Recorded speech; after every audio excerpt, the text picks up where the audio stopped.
અગત્યનો ટોપિક આપણે શરૂ કરીએ છીએ। એસિડ અને બેઝની ધાતુ સાથેની પ્રક્રિયા કેવી રીતે થાય છે એ આપણે સમજીશું। એના માટે પહેલાં એક પ્રવૃત્તિ આપી છે ટેક્સ્ટબુકમાં, અને આ પ્રવૃત્તિ પરથી બે અગત્યના સવાલ પૂછાઈ શકે છે, જેમાંથી લાસ્ટ યરમાં ત્યાં સવાલ પૂછાઈ ગયો કે દાણાદાર ઝીંકની મંદ H2SO4 એટલે કે સલ્ફ્યુરિક એસિડ સાથેની પ્રક્રિયા આકૃતિ સહ સમજાવો, અથવા એવું પણ પૂછાઈ શકે છે કે પ્રયોગશાળામાં હાઇડ્રોજનની બનાવટ સમજાવો।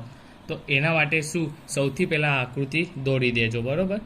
એના પછી આકૃતિમાં અહીંયા જોઈ શકો છો લખાણ લખી દેવાનું, આકૃતિને સમજાવવાની કેવી રીતે કે અહીંયા સૌ પ્રથમ એક કચનળીમાં ઝીંકના થોડાક ટુકડા લો, ત્યારબાદ ધીમે ધીમે અંદર મંદ સલ્ફ્યુરિક એસિડ ઉમેરો, ત્યારબાદ અહીં આકૃતિમાં દર્શાવ્યા પ્રમાણે તેને બૂચ વડે વાખીને તેને વિમોચન નળી પસાર કરો। અહીંયા વિમોચન નળી જોઈ શકો છો કે એક તેનું જે મુખ છે તે આ કચનળીમાં ખુલે છે, અને બીજું જે છે અહીંયા પાત્રમાં એવી રીતે ખુલે છે કે જેમાં અહીંયા પાત્રમાં જોઈ શકો છો કે સાબુનું દ્રાવણ છે, સાબુનું દ્રાવણ, તેમાં એનું મુખ સાબુના દ્રાવણમાં ખુલવું જોઈએ, તો તે અહીંયા તમને અવલોકન કરતાં ફાવશે। તો અહીંયા પ્રક્રિયા થશે, અને અહીંયા પરપોટા જે તમને જોવા મળશે જે હાઇડ્રોજનના હશે, એમાં મુખ્ય તમને અહીંયા જોવા મળશે ખાસ કરીને।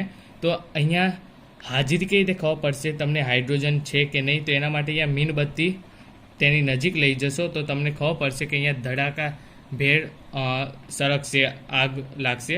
તો એના માટે પહેલાં સમજી લઈએ। તો એના માટે અહીંયા કઈ રીતે આ પ્રક્રિયા થાય છે તે જોઈએ।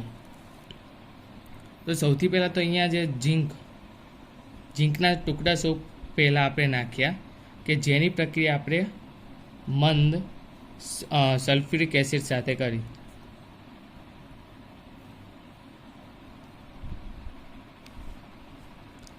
તો અહીંયા પ્રક્રિયા શું થાય છે કે ઝીંક અને સલ્ફ્યુરિક એસિડ વચ્ચે પ્રક્રિયા થઈ જશે, અને અંતે આપણને ઝીંક સલ્ફેટ કે જે એક પ્રકારનો ક્ષાર છે તે આપણને મળશે, અને તેની સાથે હાઇડ્રોજન જે વાયુ સ્વરૂપે આપણને પ્રાપ્ત થાય છે, હાઇડ્રોજન વાયુ। તો આવો સવાલ પૂછાઈ શકે છે। તો સૌથી પહેલાં તો આકૃતિ દોરજો, ત્યાર પછી લખાણ લખવાનું, ત્યાર પછી આ પ્રક્રિયા દર્શાવવી, અને નીચે અંતે લખી દેવું, ધારો કે બનાવટ પૂછી છે તો લખી દેવું કે આ રીતે હાઇડ્રોજન વાયુ પ્રાપ્ત થાય છે। અને મેન આપણે જે ટોપિક છે એ શું છે કે એસિડ અને બેઝની ધાતુ સાથેની પ્રક્રિયા, બરાબર। તો આપણે આ એસિડ અહીંયા લીધો, હવે આની થોડીક બીજી પ્રક્રિયાઓ જોઈએ આપણે। તો હવે આપણે એની કેટલાક બીજી પ્રક્રિયાઓ જોઈએ। પહેલાં એસિડ સાથેની પ્રક્રિયાઓ જોઈ લઈએ। તો સૌથી પહેલાં આપણે અહીંયા ઝીંકની હવે હાઇડ્રોક્લોરિક એસિડ સાથે જો પ્રક્રિયા કરીએ તો શું થશે, સૌથી પહેલાં ZnCl સાથે પ્રક્રિયા થઈને ZnCl2 એટલે કે ઝીંક ક્લોરાઇડ બનાવશે, તેમજ હાઇડ્રોજન વાયુ જે છે એ છૂટો પડશે, બરાબર। એવી રીતે અહીંયા બીજી પ્રક્રિયા આપેલી છે કે Mg એટલે કે મેગ્નેશિયમ ધાતુ એની હાઇડ્રોક્લોરિક એસિડ સાથે આપણે પ્રક્રિયા જો કરીએ તો આપણને મળશે MgCl2 એટલે કે મેગ્નેશિયમ ક્લોરાઇડ, અને તેની સાથે હાઇડ્રોજન વાયુ છૂટો પડશે। તો અહીંયા એક ભૂલ થઈ શકે છે, અહીંયા જુઓ આપણે અહીંયા બે હાઇડ્રોજન છે અને અહીંયા એક જ છે, તો સૌથી પહેલાં અહીંયા બે લખી દો, પ્રક્રિયાને સંતુલિત કરવું એ સારું લાગે। તો જો અહીંયા બે હાઇડ્રોજન, અહીંયા પણ બે, અહીંયા બે ક્લોરીન, અહીંયા પણ બે, અહીંયા એક ઝીંક, અહીંયા પણ એક ઝીંક, તો આ સંતુલિત થઈ ગઈ, તો આ સાચી થઈ ગઈ, બરાબર। અહીંયા પણ એવી રીતે જોઈ લઈએ, અહીંયા મેગ્નેશિયમ એક છે, અહીંયા પણ એક છે, અહીંયા હાઇડ્રોજન એક છે પણ અહીંયા બે છે, તો અહીંયા બે લખી દઈએ। તો અહીંયા બે હાઇડ્રોજન, અહીંયા પણ બે હાઇડ્રોજન, અહીંયા બે ક્લોરીન, અહીંયા પણ બે ક્લોરીન થઈ ગયા।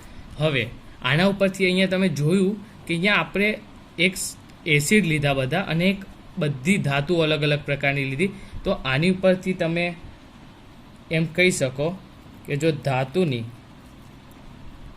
એસિડ સાથે પ્રક્રિયા કરવામાં આવે તો તમને જો અહીંયા આપણને ઝીંક ક્લોરાઇડ મળ્યા, અહીંયા મેગ્નેશિયમ ક્લોરાઇડ મળ્યા, આપણે આગળ જે પ્રક્રિયા જોઈ તેમાં આપણને ઝીંક ક્લોરાઇડ મળ્યા, ઝીંક સલ્ફેટ મળ્યા, તો એવા એ બધા જ આપણને ક્ષાર મળ્યા, અને તેની સાથે આપણને હાઇડ્રોજન વાયુ સ્વરૂપે આપણને પ્રાપ્ત થયો. તો આના ઉપરથી આપણે કહી શકીએ જો ધાતુની એસિડ સાથે પ્રક્રિયા કરવામાં આવે તો અંતે ક્ષાર અને હાઇડ્રોજન વાયુ મળે છે.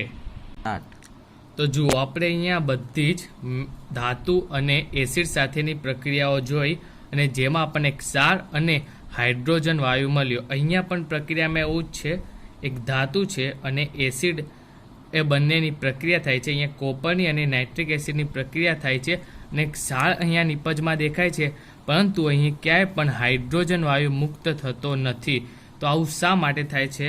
તો એના માટે એક વસ્તુ યાદ રાખજો કે જે ધાતુ હાઇડ્રોજન કરતાં ઓછી સક્રિય ધરાવતા હોય, શું? જે ધાતુ હાઇડ્રોજન કરતાં ઓછી સક્રિયતા ધરાવતું હોય અથવા ઓછો સક્રિય હોય તો તે એસિડ સાથેની પ્રક્રિયામાં હાઇડ્રોજન વાયુ મુક્ત કરતો નથી. હાઇડ્રોજન વાયુ મુક્ત કરતો નથી. શું સમજ્યા કે જે ધાતુ જે છે એ હાઇડ્રોજન કરતાં ઓછી સક્રિયતા ધરાવતો હોય, જે ઓછો સક્રિય હોય એવા જે ધાતુ હોય તે એસિડ સાથે પ્રક્રિયા કરીને હાઇડ્રોજન વાયુ મુક્ત કરતો નથી. ધારો કે અહીંયા જે કોપર છે એ હાઇડ્રોજન કરતાં ઓછો સક્રિય છે કે જેના કારણે એસિડ સાથે પ્રક્રિયા કરે છે, પરંતુ અહીંયા હાઇડ્રોજન વાયુ મુક્ત કરતો નથી. તો હવે આપણે જે રીતે એસિડની જોઈ તે જ રીતે હવે બેઝ સાથેની ધાતુની પ્રક્રિયા જોઈએ. તો અહીંયા આપણે જોઈ શકો છો મેં Zn એટલે કે ઝિંક ધાતુ લીધી છે કે જેની સોડિયમ હાઇડ્રોક્સાઇડ સાથે પ્રક્રિયા થાય છે અને નિપજ સ્વરૂપે આપણને સોડિયમ ઝિંકેટ અને હાઇડ્રોજન વાયુ મુક્ત થાય છે.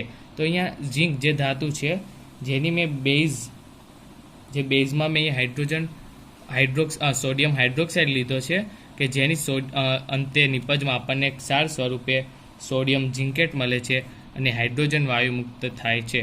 તો આના ઉપરથી શું લખી શકીએ કે જો આપણે ધાતુની બેઝ સાથે પ્રક્રિયા કરીએ તો આપણને નિપજ સ્વરૂપે ક્ષાર મળે છે અને હાઇડ્રોજન વાયુ જે છે એ મુક્ત થાય છે.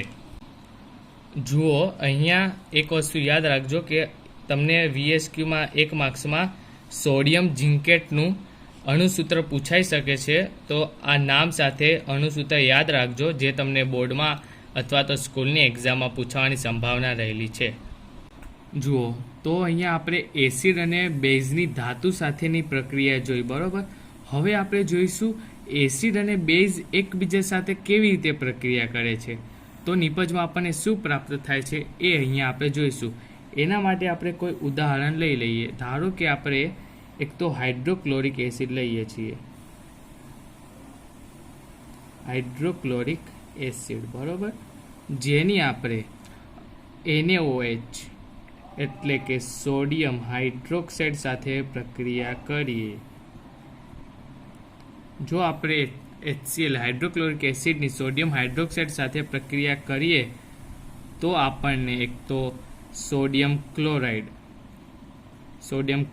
પ્રાપ્ત થશે અને H2O એટલે કે પાણી પ્રાપ્ત થશે.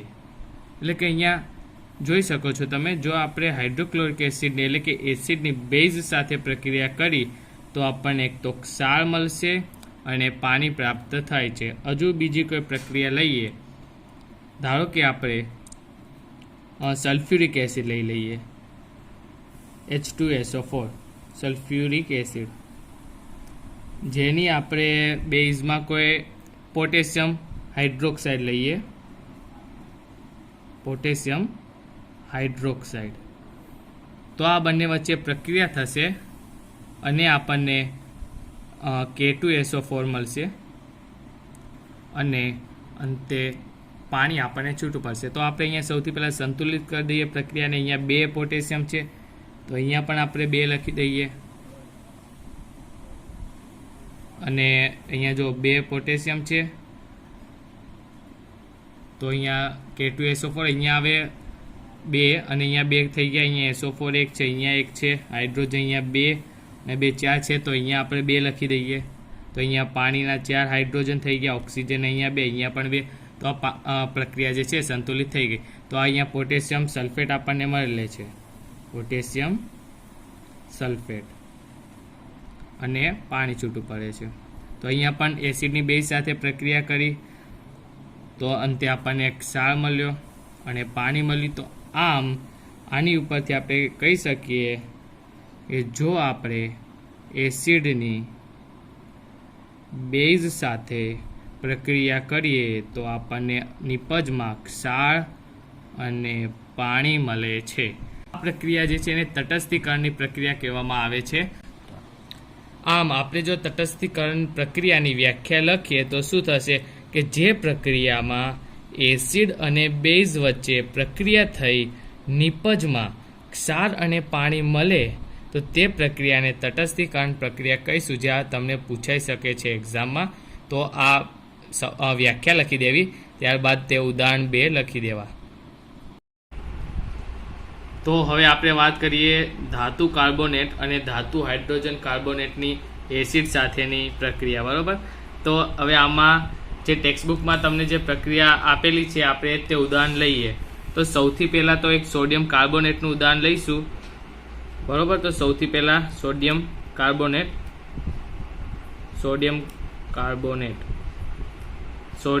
એટલે Na2CO3, જેની મંદ HCl એટલે કે હાઇડ્રોક્લોરિક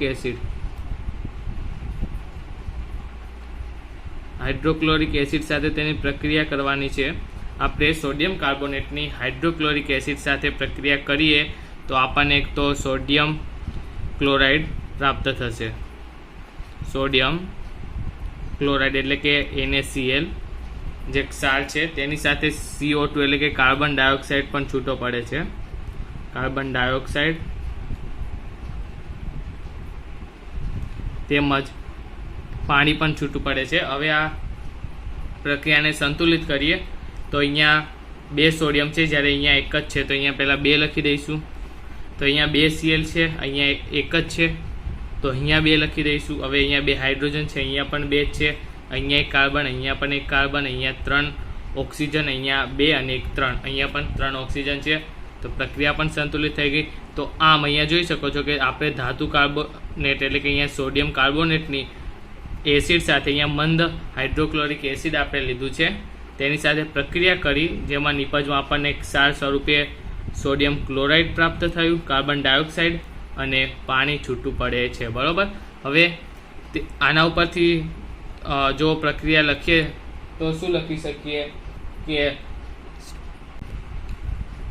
તો આમ જો આપણે પ્રક્રિયા લખીએ તો શું લખી શકાય કે ધાતુ કાર્બોનેટ જેની આપણે એસિડ સાથે પ્રક્રિયા કરી, જેમાં અહીંયા આપણે મંદ હાઇડ્રોક્લોરિક એસિડ લીધું, જો એસિડ સાથે પ્રક્રિયા કરે છે તો નિપજમાં આપણને એક તો ક્ષાર મળે છે, તેમજ CO2 એટલે કે કાર્બન ડાયોક્સાઇડ પ્રાપ્ત થાય છે, અને તેની સાથે આપણને પાણી પણ છૂટું પડે છે, બરાબર. આ વાત કરીએ આપણે ધાતુ કાર્બોનેટની એસિડ સાથેની પ્રક્રિયા. હવે બીજું જે છે આપેલું છે ધાતુ હાઇડ્રોજન કાર્બોનેટની એસિડ સાથેની પ્રક્રિયા. તો આપણને જે ટેક્સ્ટબુકમાં ઉદાહરણ આપ્યું છે એ જ લઈશું, સોડિયમ હાઇડ્રોજન કાર્બોનેટ, જેનું અણુસૂત્ર છે NaHCO3, અને જે છે કહેવામાં આવે છે સોડિયમ હાઇડ્રોજન કાર્બોનેટ પ્રક્રિયા, જેની આપણે HCl સાથે પ્રક્રિયા કરીશું. મંદ HCl જે અહીંયા લીધું, જેને હાઇડ્રોક્લોરિક એસિડ કહીએ છીએ,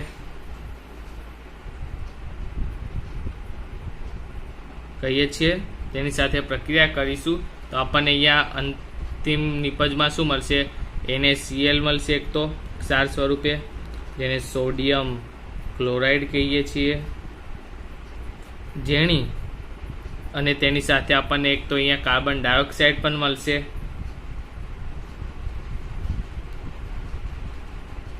અને પાણી પણ છૂટું પડશે.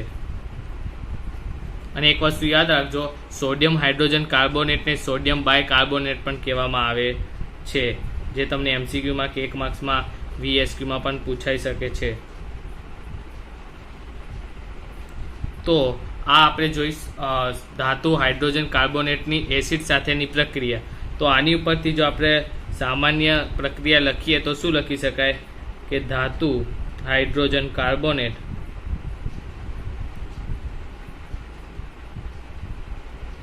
જેની આપણે એસિડ સાથે જો પ્રક્રિયા કરી, જેમાં આપણે અહીંયા હાઇડ્રોક્લોરિક એસિડ સાથે પ્રક્રિયા કરી છે, એવી રીતે જો આપણે કોઈ બી એસિડ સાથે પ્રક્રિયા કરીએ તો આપણને ક્ષાર, કાર્બન ડાયોક્સાઇડ અને પાણી છૂટું પડે છે.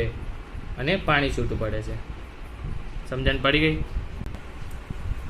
હવે એવી રીતે ધાત્વીય ઓક્સાઇડની એસિડ સાથે તે કેવી રીતે એસિડ સાથે પ્રક્રિયા કરે છે ધાત્વીય ઓક્સાઇડ, એની આપણે વાત કરીશું. તો એના માટે પણ આપણે જે ટેક્સ્ટબુકમાં ઉદાહરણ લીધું છે એ જ લઈશું. કોપર ઓક્સાઇડ એટલે કે CuO, જેને કોપર ઓક્સાઇડ કહેવામાં આવે છે.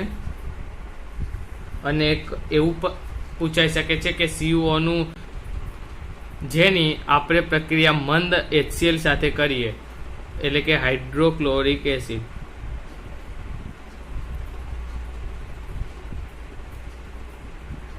આપણે અહીંયા કોપર ઓક્સાઇડ લીધું છે ધાત્વીય ઓક્સાઇડ તરીકે, અને જેની એસિડમાં અહીંયા હાઇડ્રોક્લોરિક એસિડ સાથે પ્રક્રિયા થશે અને આપણને નિપજમાં CuCl2 પ્લસ H2O પ્રાપ્ત થશે, એટલે કે પાણી અને કોપર ક્લોરાઇડ. તો અહીંયા જોઈ શકો છો કે અહીંયા 2 ક્લોરીન છે, જ્યારે અહીંયા એક જ છે એટલે અહીંયા 2 લખી દઈએ. અહીંયા 2 હાઇડ્રોજન, અહીંયા પણ 2, અહીંયા 1 ઓક્સિજન, અહીંયા પણ 1, અહીંયા 1 કોપર છે, અહીંયા પણ 1 કોપર છે. પ્રક્રિયા પણ સંતુલિત થઈ ગઈ છે. તો આમ આની ઉપરથી શું કહી શકીએ કે કોઈ પણ ધાત્વીય ઓક્સાઇડની જો એસિડ સાથે પ્રક્રિયા કરી, આપણે અહીંયા જોઈ શકો છો હાઇડ્રોક્લોરિક એસિડ સાથે પ્રક્રિયા કરી છે, તો આપણને એક તો ક્ષાર મળે છે તેમજ પાણી છૂટું પડે છે. હવે વાત કરીએ બેઝ ઓક્સાઇડ. તો તમને એક્ઝામમાં પૂછાઈ શકે છે કે બેઝ ઓક્સાઇડ એટલે શું, કોને કહેવામાં આવે છે. તો પહેલાં તો બેઝ ઓક્સાઇડની વ્યાખ્યા જોઈએ કે જે ઓક્સાઇડની પાણી સાથે જો પ્રક્રિયા કરવામાં આવે અને અંતે એટલે કે નિપજમાં બેઝ મળે તો તેવા જે ઓક્સાઇડ છે તેને બેઝ ઓક્સાઇડ કહેવામાં આવે છે. તો તેવા ઓક્સાઇડને બેઝ ઓક્સાઇડ કહેવામાં આવે છે. તો હવે એનું કોઈ ઉદાહરણ લઈ લઈએ આપણે, જે તમને ટેક્સ્ટબુકમાં આપેલું છે તે લઈએ. સોડિયમ ઓક્સાઇડનું ઉદાહરણ. સોડિયમ ઓક્સાઇડ કે જેની આપણે કોની સાથે, પાણી સાથે પ્રક્રિયા કરીશું. તો અહીંયા આપણને નિપજમાં શું મળશે, 2NaOH મળશે, એટલે કે સોડિયમ હાઇડ્રોક્સાઇડ મળશે આપણને. એટલે કે આ શું છે, એક બેઝ છે. તો આપણે અહીંયા જોઈ શકો છો સોડિયમ ઓક્સાઇડ એટલે કે એક ધાત્વીય ઓક્સાઇડની આપણે પાણી સાથે પ્રક્રિયા કરી તો અહીંયા સોડિયમ હાઇડ્રોક્સાઇડ આપણને મળે છે. બરોબર, તો આ યાદ રાખજો. તો હવે વાત કરીએ અધાત્વીય ઓક્સાઇડની બેઝ સાથેની પ્રક્રિયા. તો આમાં તમને એક્ઝામમાં 2 પ્રકારના સવાલ પૂછાઈ શકે, કાં તો એસિડિક ઓક્સાઇડ કોને કહેવામાં આવે છે તે જણાવો, અથવા તો પછી અધાત્વીય ઓક્સાઇડની બેઝ સાથેની પ્રક્રિયા જણાવો. તો એના માટે સૌથી પહેલાં એસિડિક ઓક્સાઇડની વ્યાખ્યા શું થાય આપણે અહીંયા લખીએ કે જે ઓક્સાઇડની પાણી સાથે પ્રક્રિયા કરી એસિડ બનાવે તેવા ઓક્સાઇડને એસિડિક ઓક્સાઇડ કહેવામાં આવે છે. બરોબર. તો હવે અહીંયા આપણે કોઈ એક્ઝામ્પલ લઈ લઈએ કે અહીંયા જે ટેક્સ્ટબુકમાં આપ્યું છે એ જ તે લઈશું આપણે કે સલ્ફર ડાયોક્સાઇડ. આ એક અધાત્વીય ઓક્સાઇડ છે સલ્ફર ડાયોક્સાઇડ, જેની આપણે પાણી સાથે જો પ્રક્રિયા કરીએ તો આપણને નિપજમાં H2SO3 એટલે કે સલ્ફ્યુરસ એસિડ મળે છે. રસ એસિડ, આમાં ધ્યાન રાખજો સલ્ફ્યુરિક એસિડ ને સલ્ફ્યુરસ એસિડમાં ફરક હોય છે. તો હવે અહીંયા શું કર્યું આપણે, સલ્ફર ડાયોક્સાઇડ એટલે કે અધાત્વીય ઓક્સાઇડ જે છે એની પાણી સાથે પ્રક્રિયા કરી, જેમાં નિપજમાં આપણને સલ્ફ્યુરસ એસિડ મળ્યો.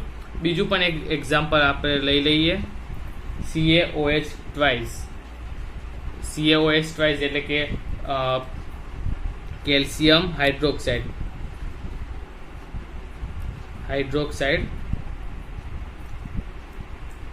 જેની આપણે CO2 સાથે પ્રક્રિયા કરીએ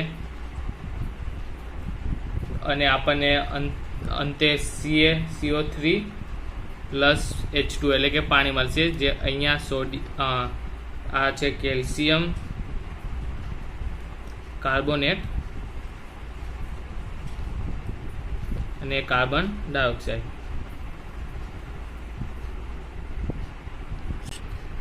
જુઓ તમે અહીંયા જોઈ શકો છો, અહીંયા પાણી આ પ્રક્રિયામાં લીધા, જ્યારે અહીંયા નથી લીધા. કેમ? કારણ કે અહીંયા જોઈ શકો છો કે કેલ્શિયમ હાઇડ્રોક્સાઇડ અને કાર્બન ડાયોક્સાઇડ તો આ ધાત્વીય ઓક્સાઇડ છે, કેલ્શિયમ હાઇડ્રોક્સાઇડ, જ્યારે અને આ કાર્બન ડાયોક્સાઇડ જે અધાત્વીય ઓક્સાઇડ છે. એટલે અહીંયા જે કેલ્શિયમ હાઇડ્રોક્સાઇડ તો અહીંયા જે કેલ્શિયમ હાઇડ્રોક્સાઇડ છે એ બેઝ થશે અને કાર્બન ડાયોક્સાઇડ જે અધાત્વીય ઓક્સાઇડ છે એટલે કે અહીંયા એ એસિડિક ઓક્સાઇડ થશે. તો અહીંયા અંતે આપણને જો આપણે અધાત્વીય ઓક્સાઇડ અને ધાત્વીય ઓક્સાઇડ બંનેની જો પ્રક્રિયા કરીએ તો આપણને અંતમાં શું મળે છે? ક્ષાર મળે છે અને પાણી મળે છે. બરોબર.